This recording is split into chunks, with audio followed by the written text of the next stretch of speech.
Madame, Messieurs, je vous retrouve au rendez-vous de l'information avec le même plaisir de vous servir. Voici le sommaire. Accident de circulation dans la matinée de ce mardi à hauteur de Adjagbo dans l'arrondissement de Akasato. Bilan 1 mort. Plus de précision dans un instant. Contagion des eaux du lac Toho. Le ministre du cadre de vie s'est rendu ce lundi accompagné de spécialistes dans la commune d'Atiémé. Objectif, réduire la vitesse de propension de cette contagion et faire des prélèvements pour détecter la source du mal. Le Bénin sera au 3e tour des éliminatoires de la CAN Junior 2019. Les écureuils juniors ont obtenu la qualification au terme de leur succès face à la Gambie. C'est tout pour le sommaire de ce journal.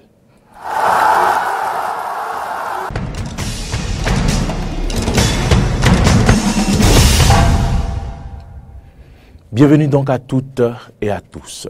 Le président du Bénin, Patrice Talon, a été reçu ce mardi 22 mai 2018 par le président de la Confédération, Alain Berset, à l'occasion d'une visite officielle en Suisse. Les entretiens qui ont lieu à la résidence du Laune, près de Berne, ont porté sur la coopération du développement et les relations économiques bilatérales. Il s'agit d'une visite de réciprocité de la part du président Patrice Talon qui fait suite au voyage effectué au Bénin 1 an plus tôt par la présidente d'alors, Doris Letard.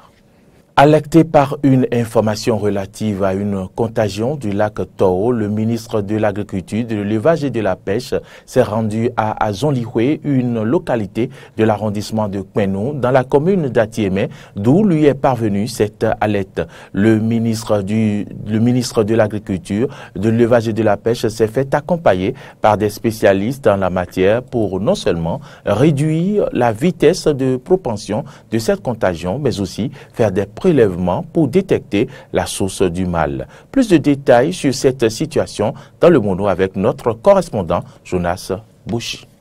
Une grande quantité de poissons morts flottant à la surface du lac Toho, dont les eaux ont changé de couleur, la scène est inhabituelle. Pour certains pêcheurs de la localité, c'est une manifestation divine, semblable à la pêche miraculeuse opérée par Jésus sur le lac Tibériade. Mais la quantité sans cesse croissante de poissons morts qui gagnaient les rives du lac Toho a fini par dissiper toute ressemblance de cette situation avec la pêche miraculeuse dont parle l'évangile de Saint Luc ou celui de Saint Jean. Alors, ces populations se sont finalement résolues à porter l'information aux autorités. Dans la nuit d'hier, j'ai eu l'information relative à une pellicule rouge qui flotterait sur le lac Toho, du côté de Kwenou. Déjà, depuis la matinée, des poissons flottaient. Les pêcheurs ont trouvé ça comme un don de Dieu et ramassaient. Et les femmes fumaient. Ah non, il ne peut en être un don de Dieu, car ce pisciculteur sur le lac Toho n'a jamais voulu faire don de ses poissons aux populations. Et pourtant, il a perdu toute sa production au cours de cette situation. Il y a 3 ou 4 jours, on a été informé que les poissons sont en train de mourir au niveau de la berge de Kwenou et à Zonlihue. Et c'est le vendredi soir, on a été atteint. On a perdu toute notre production. 10 tonnes de poissons en tilapia qu'on a. En une journée, on a perdu toute la production. Mais qu'est-ce qui a pu bien décimer en un temps record les poissons de ce lac? Il y a un produit qui serait versé dans le lac et qui tuerait tous les poissons. Il y a une pellicule, aujourd'hui pas encore très visible, mais qui s'étale progressivement sur le lac. Nous sommes venus sur le terrain pour effectuer quelques prélèvements afin de, disons, statuer sur l'origine de cette intoxication sur les poissons. Et comme vous l'avez vu, il y a beaucoup de flottaisons, il y a eu beaucoup de poissons morts. Certainement, c'est un produit chimique hautement toxique.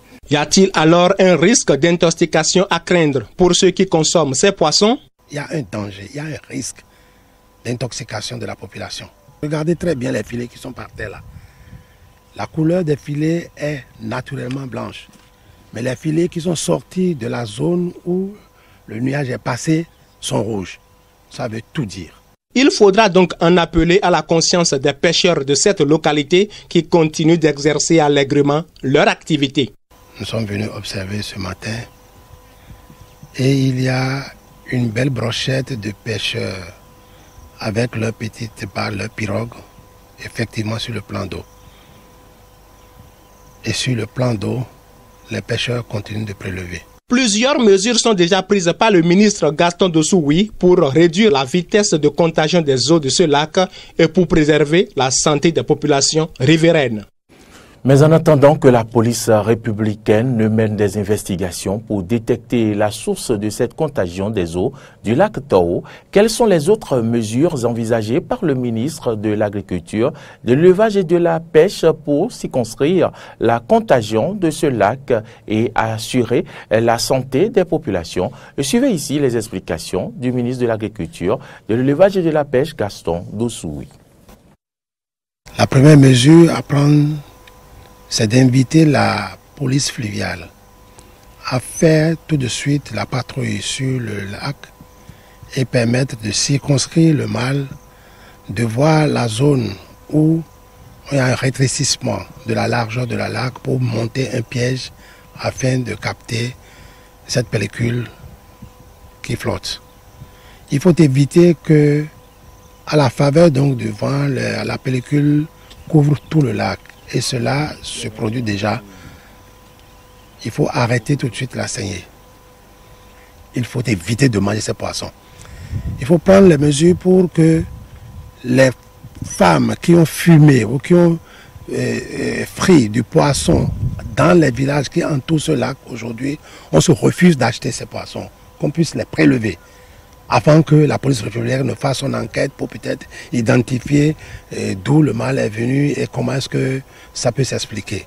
Les pêcheurs qui sont dans ces environs, on doit prendre les mesures pour leur interdire la fréquentation du plan d'eau, ne serait-ce que pour une période d'une semaine à 10 jours. En ce moment-là, nous allons rester un peu à l'abri des risques, on va limiter les dégâts.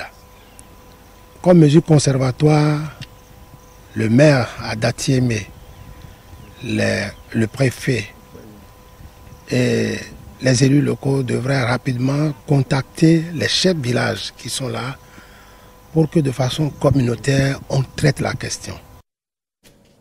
La coalition Bénin en route a accueilli de nouveaux sympathisants et adhérents. C'était ce samedi à la Maison des Jeunes d'Egla.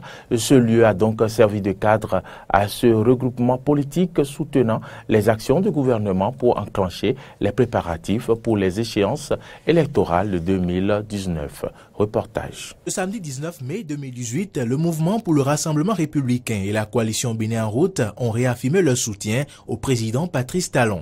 C'était aussi l'occasion pour les deux regroupements d'entretenir militants et sympathisants sur les actions du chef de l'État, les réformes et la lutte contre la corruption. Cœur de soutenir la politique du gouvernement pour mettre le Bénin sur le chemin du développement. Le mouvement pour le Rassemblement républicain réaffirme ce jour, samedi 19 mai 2018, son soutien indéfectible au chef de l'État Patrice Athanase Guillaume Talon à travers la réalisation du programme d'action du gouvernement PAG. C'est pourquoi nous osons affirmer à la face du Bénin que la 16e circonscription électorale en général et le 13e arrondissement en particulier se met comme un seul homme derrière le président de la République, son Excellence Patrice Athanase Guillaume Talon, pour lui apporter son soutien indéfectible, irréversible, partout où besoin sera. Le mouvement pour le Rassemblement républicain prend l'engagement de jouer en parfaite symbiose avec toutes les forces politiques qui partagent votre vision, que dis-je, notre vision, celle de construire un Bénin révélé. Vive le mouvement pour le Rassemblement républicain. Le mouvement pour le Rassemblement républicain et la coalition Bénin en route se donnent donc la main pour les combats futurs. J'entendais parler de lui, mais je ne savais pas qu'il était aussi débonnaire que ça. Et comme M. Aladé l'a dit, Benou sera notre député de la 16e circonscription électorale.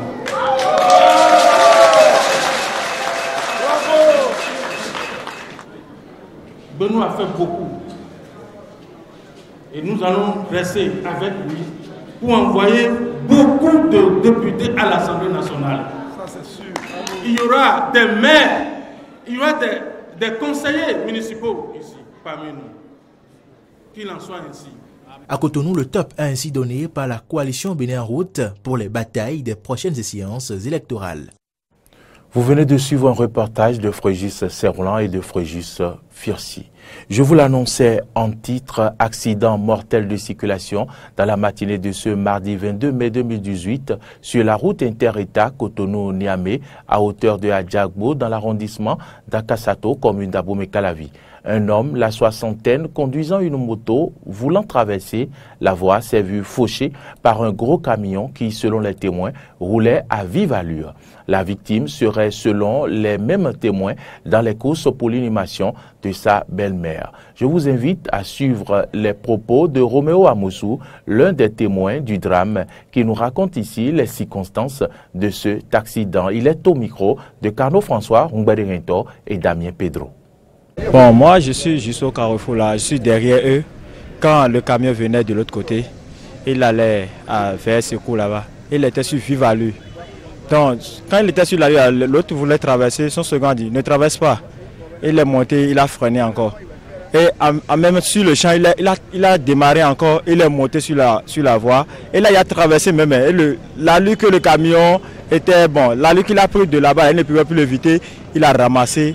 Et c'est là, il a tué directement et il est cassé. On va essayer de deux autorités de mettre la sécurité sur la voie. Parce que s'il avait la sécurité là, l'allure de la ville là, ça allait diminuer. Le Bénin sera au 3e tour des éliminatoires de la CAN Junior 2019. Les écureuils juniors ont obtenu leur qualification au terme de leur succès 2-0 face à la Gambie ce dimanche à Cotonou, en manche retour du 2e tour de ces éliminatoires. Les buts ont été inscrits par Samson Akiyola, 2-0. Le Bénin se qualifie sur l'ensemble des deux matchs malgré sa défaite du match aller. On écoute les réactions d'après-match. Je remercie d'abord le public, le ministère et la fédération. Bon, je suis très content de la qualification. Mes coéquipiers et moi avions très bien joué et la qualification a été acquise. Bon, je suis satisfait de mon match parce que j'ai très bien défendu dans les 20 dernières minutes, ce qui a été très bien et nous a aidé de remporter la victoire. Merci beaucoup. L'équipe gambienne, c'est une équipe qu'on a déjà vue. D'abord, ils ont joué un tournoi au Libéria. On a eu la chance d'avoir le DVD de leur tournoi joué au Libéria. Donc déjà, on a visionné un peu avant le match aller. Bon, nous sommes partis pour le match aller, on a joué. Et c'était 2-1 en leur faveur. Mais il y a la jeunesse. Il y a la jeunesse surtout. Et la maturité qui a joué sur mon équipe en première mi-temps en Gambie. Donc au match retour, quand on est rentré, on a pu corriger ce qu'on doit corriger, tactiquement et techniquement. Donc j'ai essayé de parler aux enfants, de jouer librement devant leur public. Donc c'est une équipe qui est prenable et vous l'avez vu, on a joué notre football et puis bon. Et ça a donné, donc on a eu la victoire. Donc ça c'est ma lecture. C'est une équipe, l'équipe gambienne c'est une équipe qui est en place, ils sont ensemble, il y a longtemps qu'ils sont ensemble. Nous on vient de commencer, mais avec la jeunesse, on a pu faire ce qu'on a fait. Cette équipe, c'est une équipe qui on est en train de bâtir l'équipe tout doucement. Donc ça va venir à petits coups. On ne peut pas avoir tout ce que nous voulons tout de suite. Donc collectivement, on a encore du travail à faire avec l'équipe. Pour moi, seulement la différence est votre supporter. Vous avez les 12e joueurs aujourd'hui. Et pour moi, seulement ça, c'est la différence. Parce que moi, je pense que nous jouerons un grand match. Ce n'est pas difficile pour jouer un match comme ça. Et pour votre équipe, félicitations. Mais pour moi, la différence est les supporters, le deuxième joueur pour moi. Je suis un entraîneur qui ne veut pas, je ne veux pas les excuses pour quelques résultats. Parce que je pense que toutes les choses, tous les jeux est dans les mains des joueurs, et dans les mains de mon équipe. Et maintenant, aujourd'hui, et notre premier match, c'est la même chose. Nous avons beaucoup d'occasions pour marquer du but, mais ce n'est pas possible pour avoir ça. Ce journal se poursuit et on parle encore sport. 16 jeunes joueurs sont sélectionnés au terme d'un match de détection de talent au Bénin. Ceci dans le but d'en retenir 12 au thème du processus. Ces 12 talents représenteront donc le Bénin au mois d'août prochain aux États-Unis. Reportage. Détecter des talents en vue de la formation de l'équipe nationale des moins de 12 ans devant participer au tournoi World Bat Tournament au Minnesota aux États-Unis, c'est l'objectif principal qui a réuni ce samedi les acteurs du baseball au Bénin dans la commune d'Abomey-Calavi. Pour rappel, ce même exercice a été effectué il y a 2 ans et la première participation de l'équipe béninoise à un championnat de baseball s'est soldée par une victoire au pied du podium, ce qui a porté haut le drapeau national. C'est donc avec une pleine assurance, renforcée par un travail de terrain acharné, que nous comptons aller conquérir le Graal pour la compétition à venir qui se déroulera en août prochain. Pour ce faire, sous l'égide de la supervision des espèces et partenaires, les différentes associations de baseball se sont retrouvées pour l'étape finale, la présélection des joueurs. Une organisation qui a connu la participation de Christophe Haïssi, chef de l'arrondissement de Zinvier, représentant le maire de la commune d'Abomey-Calavi, Georges Bada, Lucie Tamlin, ambassadrice des États-Unis près le Bénin, Kiyofumi Konishi, ambassadeur du Japon près le Bénin, Bonaventure Kofi Kodia, directeur des sports d'élite représentant le ministre du Tourisme, de la Culture et des Sports, et Massime Vignon, vice-président monde du Haut Conseil des Béninois de l'extérieur. Des autorités et partenaires auxquels Ralph Agbazagan, président de l'association Real Baseball in Benin, a renouvelé les remerciements des acteurs du baseball et formulé de nouvelles doléances. Ceux-ci promettent continuer l'accompagnement nécessaire pour le développement du baseball au Bénin. Je voudrais féliciter tous les acteurs, tous les gens, tous les joueurs, tous les parents qui ont laissé leurs enfants jouer un sport qui est un peu inconnu ici, quoi. Mais j'espère qu'il y aura un avenir très promettant pour ce sport. Et je voudrais vous assurer qu'à côté de l'ambassade, nous sommes vraiment, nous allons continuer à jouer notre rôle pour soutenir les échanges entre les États-Unis et le Bénin, surtout dans le sport. Déjà, je pense que les responsables sur le terrain sont en pourparlers avec les autorités. Nous-mêmes, la dernière fois en décembre passé, le Haut Conseil avait organisé un camping dans ce sens. On avait amené du matériel pour les enfants et on est en train d'accompagner du mieux qu'on peut. D'ici là, si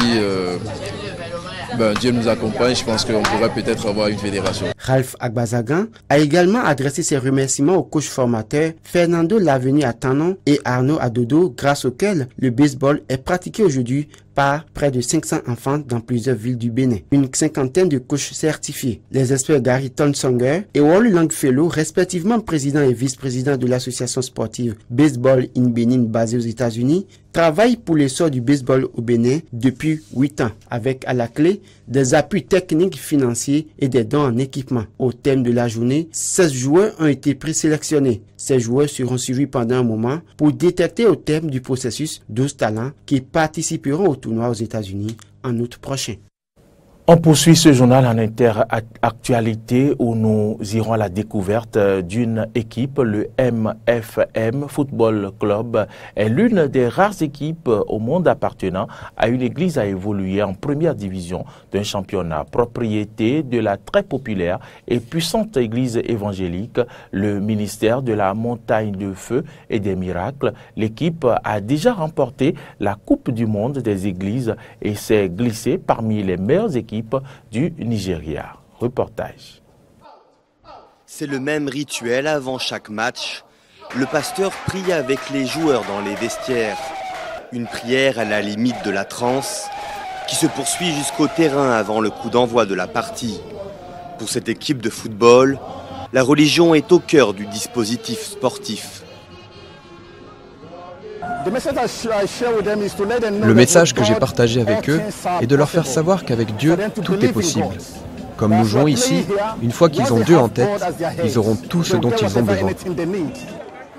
Propriété de la très populaire église évangélique, le ministère de la Montagne de Feu et des Miracles, le MFM Football Club est l'une des rares équipes privées à évoluer en première division au Nigeria. Créé il y a 10 ans, le club a la réputation de bien traiter ses joueurs et de verser les salaires à temps, contrairement à la majorité des autres équipes du championnat. L'église a fait beaucoup pour les joueurs. Elle essaye de nous projeter à un certain niveau pour être de bons ambassadeurs de l'église, de bons ambassadeurs du pays et aussi de bons ambassadeurs de nos familles. L'église remodèle notre vie. Fondé en 1989 à Lagos, le ministère de la Montagne de Feu et des Miracles a des centaines de branches à travers le monde. Pour cette église, investir dans le football fait délibérément partie de sa mission d'évangélisation afin de recruter de nouveaux fidèles. La plupart des footballeurs n'étaient pas chrétiens. Certains d'entre eux étaient musulmans, mais ils nous ont rejoints et sont devenus chrétiens. Donc si les gens viennent d'autres églises dans la mesure où ils sont d'accord avec ce que nous leur enseignons, nous n'avons aucun problème. On ne boit pas, on ne va pas en boîte de nuit. Une fois que nous sommes d'accord, il n'y a pas de problème. Le succès du club a été fulgurant. Vainqueur de la Coupe du Monde des Églises en 2014, l'équipe fait depuis partie de l'élite du championnat nigérian. Un succès qui repose plus sur la puissance financière de l'Église que sur la spiritualité, dans un championnat gangréné par la mauvaise gestion des clubs et la corruption. Une dernière note sportive avant de clôturer ce journal. C'est dans un centre d'entraînement entièrement rénové que l'équipe du Brésil s'est installée pour une semaine depuis ce lundi. Après 5 mois de travaux et 4,5 millions de dollars d'investissement, le nouveau centre d'excellence du football brésilien, situé à Teresópolis, à une centaine de kilomètres de Rio, a été présenté ce vendredi à la presse. Madame, Monsieur, c'est un plaisir de vous avoir présenté ce journal. Merci à toutes et à tous de nous avoir suivis.